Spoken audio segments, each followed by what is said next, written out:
All right, yo, what's up? My name's Richard Pat. Welcome back to another episode of Dungeon Defenders. I know you're probably sick of Magus Quarters, but I love this map, and you know what? It's my series, so we're gonna run it back. We're gonna play some Magus Quarters. However, this is actually not the difficulty I want. Wait a minute. There we go. That's much better. Magus Quarters on insane difficulty, hardcore mode. Now, I've never played a single hardcore map, but I got a really cool comment suggesting hardcore mode and kind of saying, look at the purple monsters.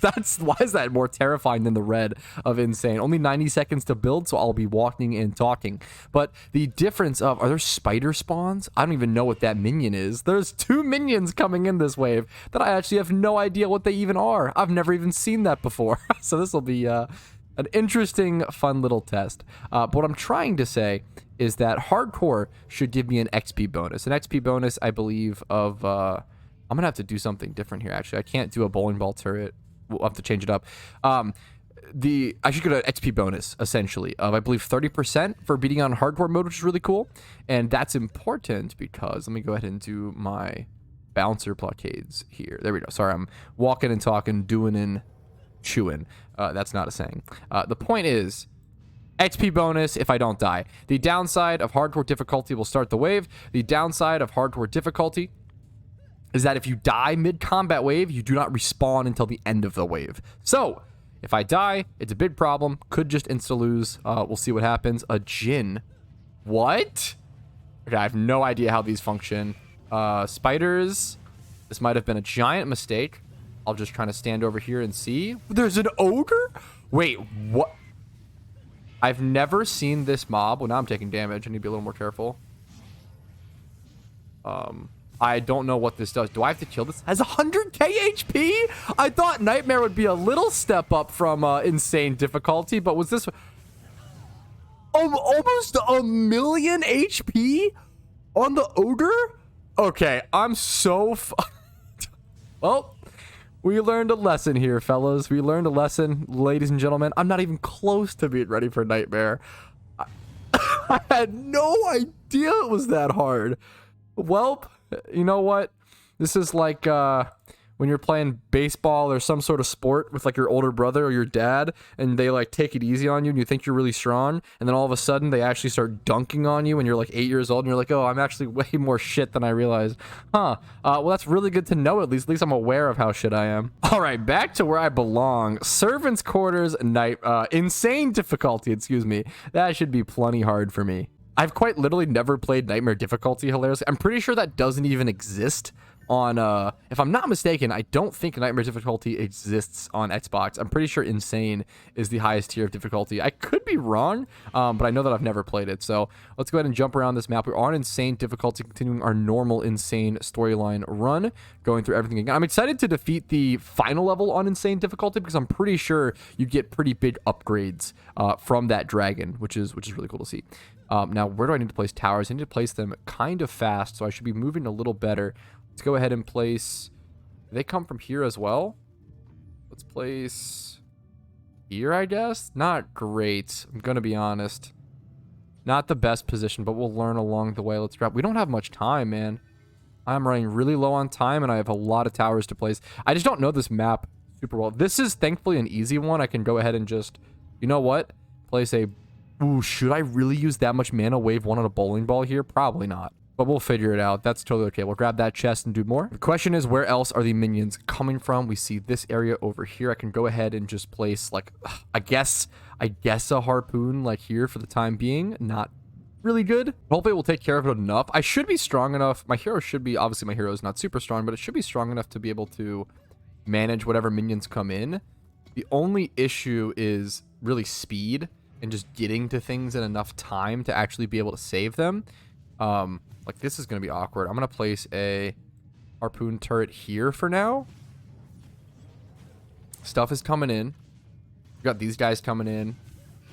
Better get some damage on them. Dodge damage if possible. Like, are these guys going to be able to get through? Probably, right? Nice. Okay, we're still dodging damage. Our crystal did take some damage, though. It's not great. I'm going to get that XP boost. A lot. Okay, that's okay. We got to just survive the wave. This crystal's taking too much. Oh, geez. I need a tower over here whenever possible. But right now we try to focus on clearing these minions. 39. One more. Goblin down. There we go. Not a great first wave, but we survived. Got to do my building now while I can. Go ahead and place a bowling ball right about there.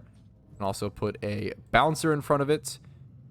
And then add extra support over in this area. So mobs definitely will come from this zone. Question is, I probably just go ahead and place a bowling ball here. And then once again, bouncer in front of it, our bread and butter. And then over here, got a lot of mobs coming in as well. I probably just go for... I could start going slice and dices. I probably just go a bouncer here, honestly. I'm okay with that. And then having the harpoon in the back take care of it. 25 seconds left. I haven't really grabbed any chests, so I'll try to work on that. We got some 60s to store. Definitely want to prioritize protecting this crystal now that it's already been damaged so much. I'm going to put an extra harpoon here just in case anything gets past. If something squeezes through this middle section for whatever reason, I want it to be protected since it's already so low on HP already. Let's open some of these chests. There's a level 60 there we can go ahead and store on the right jump. There we go. The next wave is already in motion because insane difficulty is insane and it's super fast. We'll put a bouncer blockade in the front of that cannonball. Also go grab the chest back in this little corridor. Only 60 minions. It's very, very, very fast combat waves. This room literally just has one harpoon kind of holding things down. I'd like to give it more support here when possible. Let's go ahead and put a bouncer there. And we'll do a bowling ball looking towards it, and probably some sort of extra harpoon here in the back just in case anything gets through from either section. We're at 76 out of 85 defense units there. This bouncer did take a bit of damage. Was it from minions coming from this section? I'll probably want to go ahead and place a bowling ball behind it then, and that'll help with that staircase down here. That should be fine. Let's go ahead and... It has a shocking amount of range. So this doesn't have to do all the DPS. I'll be getting a level up here as well, 58, which is going to be big. Look, once again, I keep saying it over and over and over again, but it's a really big deal. Level 60 will be a game changer. It's like a huge, huge point in progression. Timer is ticking down still before I'm ready, but I'm kind of just used to that at this point. We're getting upgrades on stuff whenever we can. Go ahead and spam some mana into this and grab the last. There's 2 more chests, actually, that I didn't grab. There is one down here. I would like to dodge damage here if possible, though. I think I... And it's really tight if they don't get aggro on me. Avoid the arrows from the archers. Okay, this is insane. If I'm there it is. Trying to weave past it all. That's okay. That was really, really risky. And then upgrades all throughout on the bowling ball turrets, especially. There's a shaman back in this one corner I can see hiding. And there's a chest over. There's two more chests on the map still. So let me go take care of the shaman since he is hiding. There we go. He is flame resistant though, but we'll be able to just slowly, turbo slowly chip him down. I'll save you guys the time. A solid minute later, there you go. He's dead.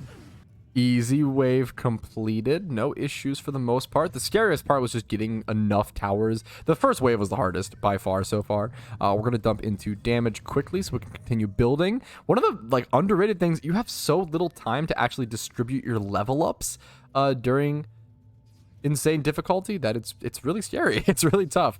I'll pick up the 60s. I picked up a non-60 on accident. More 60s. We will judge these later. We're going to be getting so much mana as well. So much mana and so many upgrades when we hit 60, obviously. It's going to be phenomenal to see. Playing on insane difficulty is really good. If you're in a pinch IRL, if you don't have much time, playing on insane difficulty is honestly incredible for kind of making you speedrun a little bit, keeping a pace. It's honestly really good for me at certain times. Although, at the end of the day, I definitely love my easy difficulty survival, like 2-hour plus grinds. Definitely my favorite part of the game. There we go. Next combat phase, jumping into it, whether I like it or not. On wave 6 out of 7 of combat. Bowling ball just doing a lot of damage here, but honestly not quite enough. Not as much as I would expect, which is why you see me pumping those upgrades, those skill points into damage whenever I do receive those level ups. It's still not enough to one-shot these things, and one-shotting is key. 9,600 HP coming in on these ogres. I've avoided any damage so far, so I would like to keep that if possible. Those seem pretty healthy and upgraded. We'll check over here. Honestly, putting an upgrade on this harpoon turret and maybe even... I don't really have any defense units to be able to add a second tower behind this, unfortunately, so that means I should be pumping way more mana into it, which is shocking since it has like pretty much no mana into it. This also, there's a little bit of leeway for minions to weave around this bouncer blockade, which makes the damage on this bowling ball turret even that much more impactful, so we'll go ahead and upgrade that as well. I got a really cool positive comment on a video of mine recently. Someone saying they really liked my style of commentating or my style of videos, saying it was akin to sports commentary, which I took as a huge compliment. I've always been really interested in things like video game and esports commentating and even sports commentating. And there's a lot of talent and interest and something I've always naturally been inclined to. It's something that's always been really exciting and fun to me. So maybe if that scratches this itch, that's honestly a dream come true, you know? I come from Pokemon and I've always wanted to experiment and dabble in like sort of competitive PvP play commentary as well. So at some point one day, I really hope I do have the time to go ahead and give that a shot and put it out there. It's a lot to, you know, jump into something so blindly and really like put it out there online. Like something like commentary, it exists to be judged. If I'm commentating over some matches, I should be expecting comments like, hey, like, you know, you kind of had wrong information here. It wasn't very like clear what you were saying here. It's really important to receive feedback and criticism when doing that verbal stuff, which I do like, but it can be a lot at certain times and not really what I need at certain points in my life. So I kind of have to like space it out like that. This is like arguably an upgrade, but it disappears anyway. It wasn't really what I was looking for, so we'll pass on it. It's not easy to have correct information at all times when talking on a game or when doing that sort of commentary, while also talking quickly and covering everything that's happening at all times in a live format.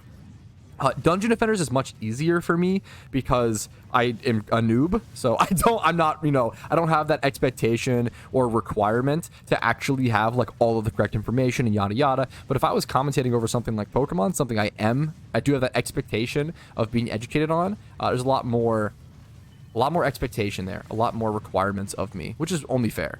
Just a little ramble about my commentary style while heading into the final wave here. Ooh, this needs some heals. There's a shaman back there causing some problems as well. With a harpoon turret that can't quite reach it. There's multiple shamans back there. I wonder if we can weave back and take care of them, or we might not even need to. Maybe they'll just get taken care of over time. We'll come upgrade this, because why not? Shamans on the map are actually causing problems everywhere. I see, mainly this section, I see a lot of issues. There's a bouncing blockade over to the left over here that's about to go down.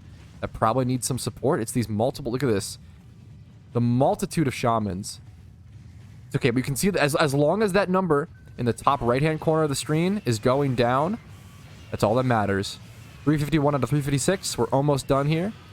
3 minions left, probably shamans. Shamans just make it so much harder than it needs to be. They really allow things to overflood and overflow with the skeletons and everything. And maybe harpoons would be better for that. Maybe some more harpoons I should be utilizing more, since they're able to pierce through enemies as opposed to I think the bowling balls, I heard someone in a much older video drop this piece of knowledge, and it's honestly a fantastic piece of information. Someone said, I believe this to be true, so maybe it seems really high though. Someone said that the bowling balls from the turrets can bounce around 6 times before breaking, which seems really high, honestly, but there is the level completion.